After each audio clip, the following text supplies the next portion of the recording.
Alicia Summers is live in Carlsbad with the breaking details. Alicia.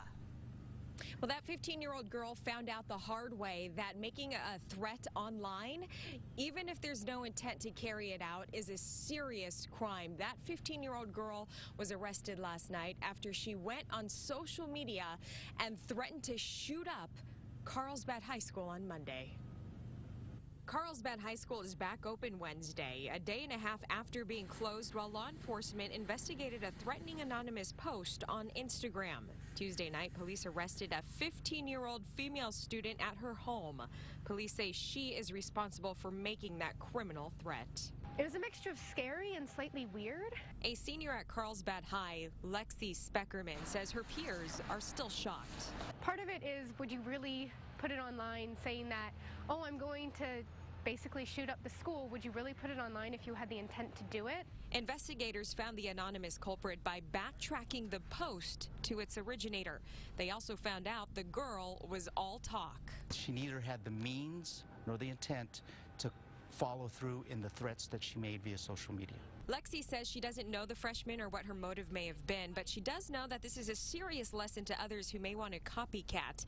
You can be held accountable for your actions online, and the punishment is very real, not worth it, and you will get caught. Guns are a real threat, and they're scary, and we don't really know how they work, and they can kill in an instant. And the fact that someone had the audacity just to say that they were going to threaten to shoot up a school as a student is sad to me and scary to me, because that shows that my peers have the ability to say it even if they don't intend to go through with it.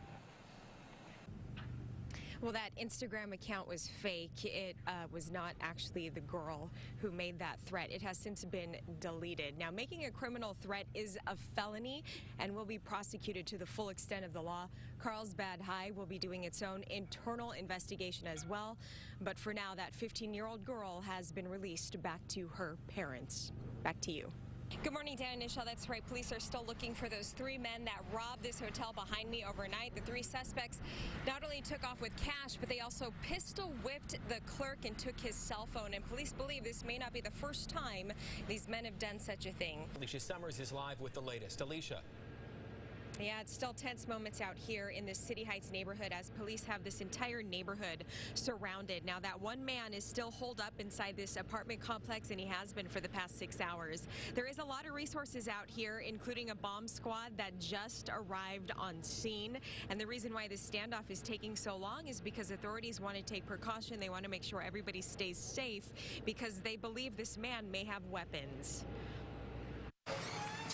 A SWAT team, NCIS, and snipers all trying to get a man out of this City Heights apartment in the 2700 block of 44th Street. Neighbors, about a dozen of them, had to be evacuated around 5:30 this morning.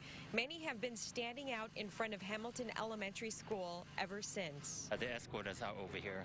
Can't do nothing about it. We're just out here waiting. Officers attempted to serve a felony warrant to 3 people at this apartment complex just before 5 this morning. The search warrant was for drugs and weapons. The 3 people police were looking for came out and are in custody along with a juvenile, but a man not on the search warrant would not comply with police and would not come out. The person inside is not somebody who we were looking for.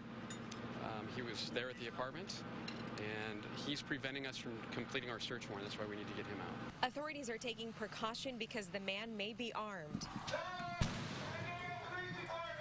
Police fired flashbangs and tear gas into the apartment. The man still would not come out. The fire department was on hand in case the flashbangs or hot gas started a fire. A neighbor who lives right next door to the suspects say he doesn't know them, but he's not surprised they are in trouble. I see a lot of different people walking in and out of the house. Maybe like drug deals or something? Yeah, that's what I'm, you know, if anyone sees stuff like that, you would expect something like that. So far, there are no injuries reported yet, and the good news is the Hamilton Elementary School is out of session, so there aren't a lot of kids in the area. But as you can see, some residents are still standing outside waiting to be let in. The situation is still ongoing. It's very tense out here, and there's no end in sight. Of course, we'll keep you updated later on in the show. For now, we'll send it back to you. Alicia, success. It is a success, and that young patient's name is Eric. He's only 11 years old. He's the first ever child to receive a pediatric heart transplant here in San Diego at Rady Children's Hospital.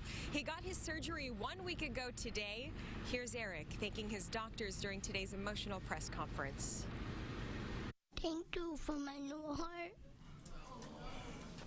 We're told Eric is already walking around the ICU asking doctors when he can go home, and they say he can go home in just a couple of days, so it's a pretty quick recovery. And when he does go home, he should be able to live a happy, normal life. We'll send it back to you. Alicia Summers is live at the airport with the latest. Alicia. And that's right, yet another bomb threat via Twitter was made against a Southwest Airlines flight from San Diego to Dallas. The most recent one happened this morning, but Harbor Police did clear that flight. It did safely take off from Lindbergh Field, and I just checked online. It safely landed in Dallas about 30 minutes ago. But this is not the first time something like this has happened. This is one of several threats made on Twitter against Southwest over the last few days. But good news, everybody is safe, and this threat was just that, a threat. We'll send it back to you. CBS News 8's Alicia Summers is in Alpine right now with a look at the cleanup. Alicia. Well, it's been 1 day since a huge boulder somehow dislodged from that hill you see behind me and rolled into the back of this Alpine business. You can see the building is very much damaged. Just wait till you see the other side. And there is police tape around the building because this building has been deemed unsafe to go into. But now the work begins on how to remove that boulder that weighs almost 500,000 pounds and repair all this damage. It's not every day you wake up and there's a 247,000-pound rock in your back 40. Scott Thomas, owner of Alpine Equipment and Party Rentals, has the arduous task of figuring out a way to fix this huge problem. I don't know how you spell it, but it sounds like... He is off to a good start. He has crane operators and contractors all brainstorming how to move this 11 by 11 by 15 boulder. The initial idea is to break it up into smaller, more manageable pieces. And the crane operator, he's got the biggest cranes in town, can't move it until we get it down to an 8.5 by 8.5 by 8.5. As for the building that Scott has been running his family-owned and operated business out of for the past 23 years, it has been deemed unsafe to go inside, and he's not sure if it's salvageable. In the meantime, he's still open for business and has transformed this trailer into his office for the time being. It's the best I could come up with 6 o'clock this morning without coffee. Yeah, I can relate. Well, Scott tells me his insurance is paying for the damage. There's no exact price tag on how much this damage is going to all cost, but he can laugh about it now because fortunately no one was hurt. But something that's not funny, how long it's going to take to get everything back to normal. Scott estimates it'll take him a year before it's business as usual. Back to you. CBS News 8's Alicia Summers is live at Chargers Park with a celebration of his career. Alicia. And it really was a celebration of a fabulous career with the Chargers. So Dean Spanos, Tom Telesco, Mike McCoy, and Phillip Rivers all gave emotional speeches about how much they love and care about Nick Hardwick. Let's give you a look inside at the celebration. A much thinner-looking Nick Hardwick announced his retirement just moments ago. Number 61 has played center for 11 seasons in the NFL, all of those seasons with the Chargers. The 33-year-old former Pro Bowler and 5-time team captain said he thought about retiring before, but wanted to try and play another year. Well, he did hurt his neck during this year's opening game and was out for the rest of the season. He says his time with the Bolts have been a lot of fun. He's learned a lot as well. He thanked his fans, his teammates, coaches, wife, and family, and talked about how he wanted to be remembered. Yeah, he already has another career lined up. Clear Channel has hired him to work for 101.5 KGB. He will be on the afternoon drive starting next Monday. He will also still closely work with the Chargers. And a little side note, he says he's always wanted to be skinny. So as you can see, he's succeeding at that. He's also training to run the Rock and Roll Marathon here in San Diego with his wife. So he will very much still be a San Diegan. We'll send it back to you. Now, the waves are huge out here. Just take a look behind me. Lifeguards tell me that the waves usually break from between the sand here and that cafe that you see on the pier. But as you can see, they are breaking way before that, and the sets are pretty big and consistent. Definitely not for the beginning surfer. In fact, there are almost no surfers out here this morning. Folks are staying out of the water on this beautiful sunny day. It seems the waves are scaring many away. Alicia. It's been a tough nearly 24 hours for everyone who knows Kyle and who knows who Kyle is. Now, here in Kyle's neighborhood, we're hearing from neighbors that Kyle may have hired his suspected shooter, Mike Montana, several months ago to paint the outside of his house, and that recently Montana had been leaving notes at Kyle's home. I also spoke with a neighbor who says that Montana painted several other homes in the neighborhood, and that may be how Kyle connected with his suspected shooter to begin with. Well, the motive for this crime is still under investigation, but we do know that Kyle was targeted. And stay with CBS News 8 for updates on Kyle's situation. For now, we'll send it back to you. On this President's Day holiday, many people are heading to the sea, hoping they'll be lucky enough to see a gray whale or 2 or 3. We're right in the middle of whale watching season, so the odds are pretty good. A couple kayaking on Valentine's Day have a whale of a story to tell. A gray whale came right up to them as they paddled in La Jolla shores. Get that, honey.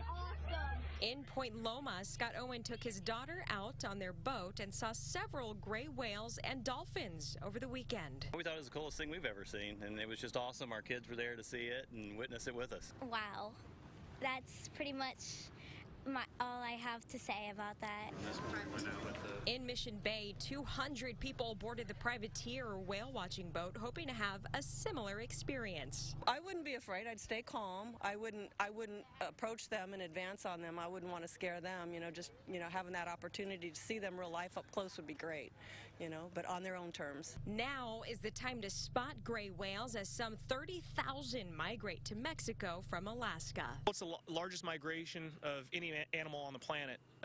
These whales leave up in Alaska every year right around June, and they do 5 miles an hour down the coast, getting to us, right around now. So they do it every year. To go down to the lagoons of Baja and give birth to their young, and then they'll migrate back up north, and they spend their entire life migrating. Right around now is a rare opportunity to see some of the gray whales already migrating back north. And researchers say the gray whale population is already back to pre-whaling numbers. That's in part due to conservation efforts. Back to you.